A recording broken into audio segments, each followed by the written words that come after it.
Today's reading takes us to the shoreline of sunny Lake Gennesaret. Lake Gennesaret is also called Galilee. You maybe have heard it called Sea of Galilee or Lake Galilee. Picture, if you will, the shoreline and a running hill that slopes downward towards the water's edge. The closer you get to the water's edge, the lower the slope goes, until ultimately you're in the water itself. You're on the shoreline of Lake Galilee. There's people gathering.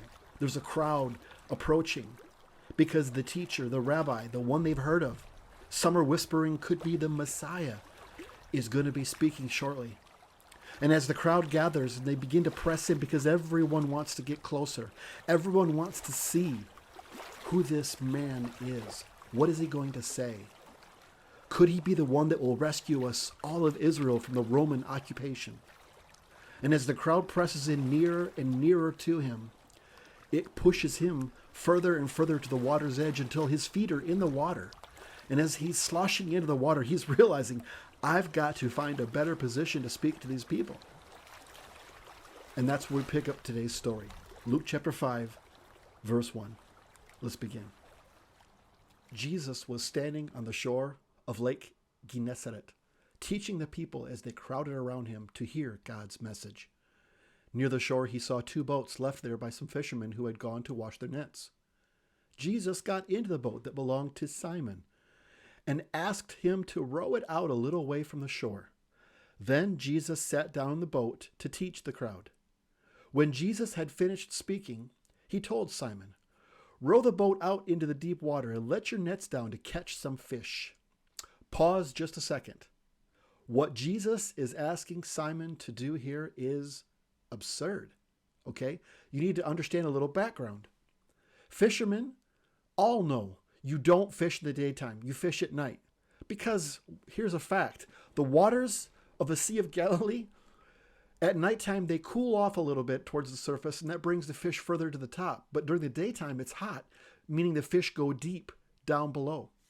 So the fishermen know if you want to catch more fish, they'd often take a torch or a flame on their boat with them. And by holding the flames out, the fish are drawn towards the surface a little bit because, hey, it's not too hot, and that draws them into the nets.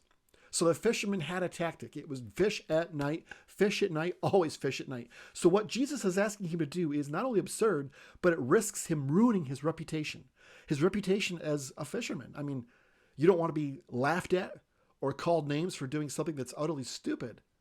And this is the moment we're in right now. Let's continue to read. "Master," Simon answered, "we have worked hard all night long and have not caught a thing. But if you tell me to, I will let the nets down." They did it and caught so many fish that their nets began ripping apart. Then they signaled for their partners in the other boat to come and help them. The men came, and together they filled the two boats so full that they both began to sink.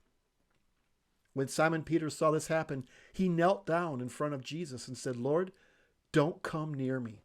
I am a sinner." Peter and everyone with him were completely surprised at all the fish they had caught. His partners, James and John, the sons of Zebedee, were surprised too. Jesus told Simon, "Don't be afraid. From now on, you will bring in people instead of fish." The men pulled their boats up to the shore. Then they left everything and went with Jesus. Jesus came to a town where there was a man who had leprosy. When the man saw Jesus, he knelt down to the ground in front of Jesus and begged, "Lord, you have the power to make me well, if only you wanted to." Jesus put his hand on him and said, "I want to. Now you are well." At once, the man's leprosy disappeared. Jesus told him, "Don't tell anyone about this, but go and show yourself to the priest. Offer a gift to the priest, just as Moses commanded, and everyone will know that you have been healed." Pause.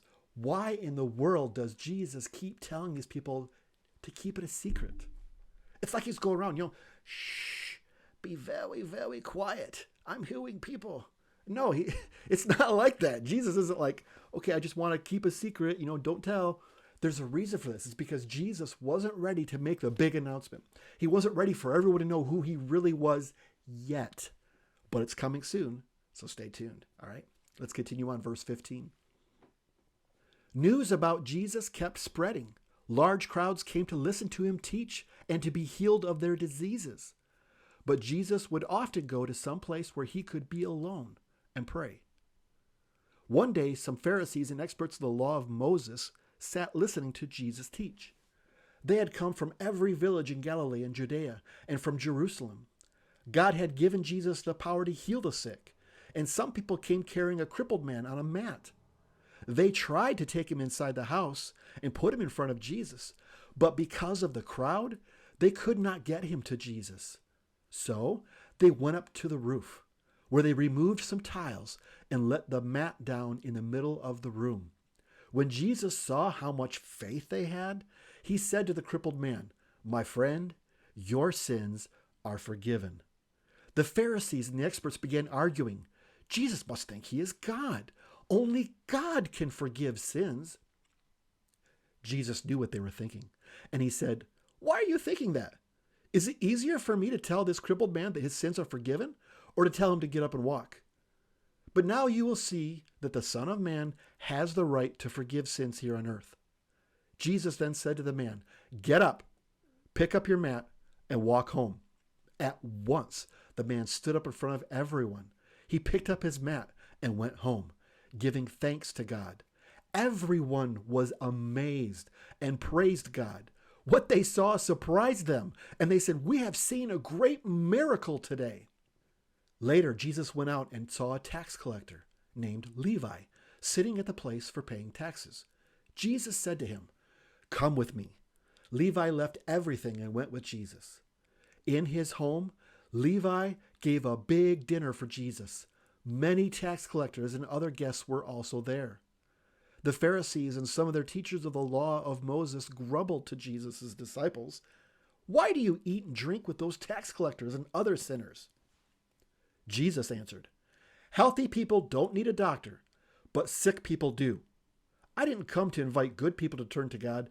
I came to invite sinners." Some people said to Jesus, "John's followers often pray and go without eating, and so do the followers of the Pharisees, but your disciples never go without eating or drinking."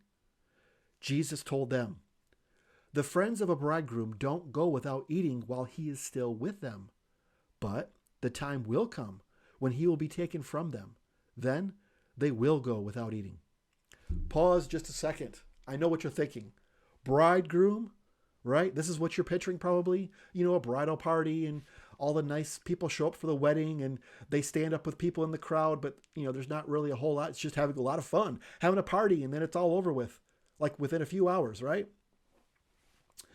In those biblical times, weddings were a whole lot different. They didn't last for just a few hours. They lasted for days. And groomsmen had a lot of duties, had a lot of responsibilities to perform during the whole process. So it was a whole lot more involved than what you might think here, okay? So the example Jesus is using, he's trying to bring people, like he often does, with stories and parables, examples, to make them think about this a little bit. But what he's also showing them, and what they picked up on, but you might not have picked up on, is the fact that there's a special relationship between teachers and their students. Teachers and pupils in that time. Back then, if a teacher was to die, the students, the pupils, would go without eating and would mourn his death. It was like the known thing you do. Like, okay, if your teacher died and you respected your teacher, which almost everybody did, then you would go without eating for a few days. I mean, it's like, this is what you did. But Jesus is through this story explaining a few things all at once. So one of the things he's explaining is that there's going to come a time where it will be appropriate for them because I'm going to be gone. But they didn't understand yet. We understand because we know the whole story now, but they didn't understand yet what happens. And so let's continue on. Jesus then told them these sayings. "No one uses a new piece of cloth to patch old clothes. The patch would shrink and make the hole even bigger. No one pours new wine into old wineskins. The new wine would swell and burst the old skins. Then the wine would be lost, and the skins would be ruined. New wine must be put only into new wineskins." No one wants new wine after drinking old wine. They say, the old wine is definitely better. I added definitely. Okay, wineskin? Say what? Okay, I know, right? We think, well, what about glass bottles? Pop the cork. That wasn't a very good cork sound effect. Boop. I don't know, however you do it. You pop the cork on a wine bottle. I haven't had a lot of experience in that, but anyways, you pop the cork from a wine bottle, right? That's not what we're talking about. We're talking about wine skin, which is frankly leather. It's goat skin used as a leather to make bags. I mean, wine comes in bags. Think about it this way. I remember when, boxed wine, right? Oh, that brings back some memories. Yeah, boxed wine first came out. Oh, sorry, I'm getting kind of wrapped up there. But listen, we know about boxed wine. If you ever opened the box, you'd find there was a bag inside. If you're curious like me and you want to know what the heck, well, there's a bag inside. Same difference, just a different way of doing it. Instead of plastic, they actually had wine skin back then. And the point was this. Everybody knew back then, you don't put new wine into an old container. It's going to ruin both. And what Jesus is doing is Jesus is beginning an illustration that he's going to make as we continue with our chapters to come.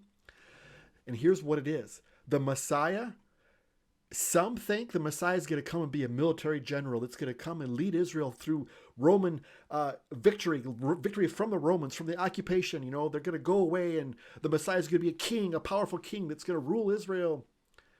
They had it wrong. The Messiah was not coming to incite violence, was not coming to force a victory from occupation. The purpose of the Messiah was to come and introduce a brand new covenant. A brand new idea of loving people more than winning an argument. Loving people more important than anything else. Loving people. And so this is coming. I'm giving you a little sneak peek of what's about to come. But this is showing us that Jesus said, look. I'm about to release a new covenant. You can't mix old and new. And we'll be talking about this more in future chapters. Can't wait to join you for chapter 6 coming up next. See you next time.